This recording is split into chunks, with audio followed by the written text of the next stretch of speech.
Hello guys, हजुरहरूलाई स्वागत छ मेरो नयाँ मिनी ब्लगमा। यो चाहिँ मेरो गाउँको भाइ र आज मैले प्र्याङ्क हान्न गइरहेको छु। यो भिडियो चाहिँ हजुरहरूले लास्टसम्म हेर्नु होला, हजुरहरूलाई धेरै मजा आउँछ यो भिडियो हेर्दा चाहिँ। यो भाइलाई चाहिँ केही पनि थाहा छैन मैले के गर्न लाग्छु भनेर। आज यसको अन्तिम दिन पनि हुनसक्छ यहाँ है त गाइज। छिटो आइज न भाइ, म तँलाई पिङ खेलाउँछु मात्र के भनेको। त्यो भाइ त डरले बिस्तारै पो आउनु थाल्यो। भाइलाई चाहिँ मैले केही गर्छु कि भनेर डर लागिरहेको छ अरे, तर म केही पनि गर्दिनँ भाइ। आइज भनेर मैले बोलाउँदैछु त्यो भाइलाई। फाइनली जसो तसो गरेर मैले भाइलाई मनाएँ। भाइ चाहिँ जाँदै अब पिङ खेल्नलाई। अनि पिङ खेल्ने बित्तिकै मैले यस्तो पावरले धकाल्छु कि भाइको सातो पुत्लो उडोस् न। अहिले चाहिँ अलिक बिस्तारै नै धकालिदिन्छु, किनभने सुरुमै धकाल्यो भने त भाइलाई थाहा पाइहाल्छ मैले प्र्याङ्क गर्न लागेको भनेर। अब चाहिँ अलिक फास्ट धकाल्न थाल्छ है त गाइस, हेर्नु होला के हुन्छ अब।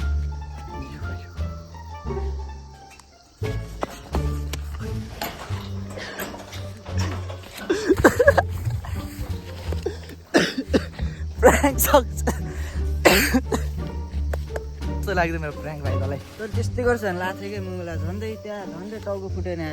सरी है, सरी गाइस, प्र्याङ्क सक्सेसफुल भयो है। के भन्ने हो कि भाइ? भन्दैन।